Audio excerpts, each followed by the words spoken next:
Welcome back to the Cultural Cookbook with our next episode, Banitsa. You're gonna need some frozen phyllo dough, eggs, feta cheese, Greek yogurt, salt, and butter.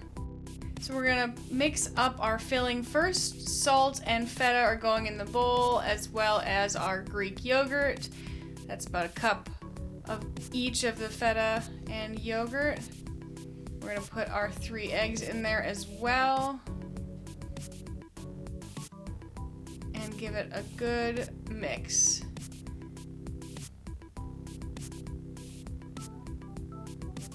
And you're just stirring to make it all come together? Yeah, just to make sure that you don't have any big pieces of unmixed in egg is the most important part. We are going to be working with phyllo dough, which is very, very thin pieces of dough that you can get in the freezer section of some grocery stores. It did take a while to thaw fully. We had it frozen. Yes. You can see it's so thin that you can see your hand through it. Like it's almost like tracing paper thin. And it is a little bit delicate to work with, but if you break a sheet, that's totally fine. Just gonna layer it up anyway. So we are going to put butter in the bottom of our baking dish so that nothing sticks and it gives a nice buttery flavor. And put down 5 layers of the phyllo dough at the very bottom so that none of the egg mixture soaks out or comes through the bottom. Now the recipe said 3 or more layers, so you kind of have a little bit of wiggle room. We went with 5. Yeah, decided to just on the safe side, didn't want to have any leakage happening. And you're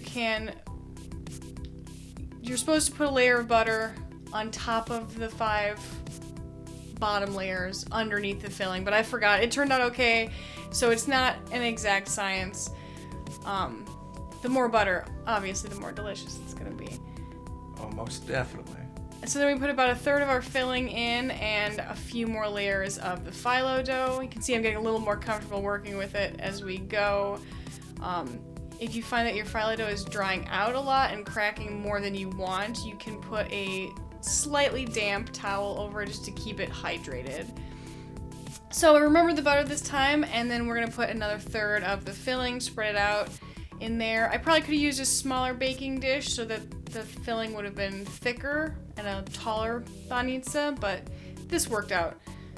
And we got another layer of the phyllo dough. And we had some edges hanging over the side because our sheets were bigger than the pan. We didn't trim those away. You could trim them if your dish is very small and you have lots of overhang, but when I painted it all with butter, tucked it over the top like a pie crust, it ended up being fine. It wasn't overly thick on the sides, but if you wanted a little bit neater, you could trim that.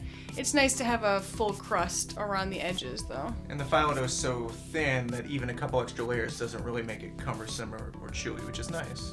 I'm using a muffin tray and some of the extra sheets of phyllo dough to just make some little extra cups we can fill with whatever we want to. Then we put it in the oven for 25 to 35 minutes at 350.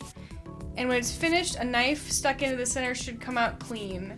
We're gonna put a towel over top of it to steam the layers so they're not as shatteringly crispy, and then serve. The end result is buttery, flaky, with a nice acid note from the feta cheese.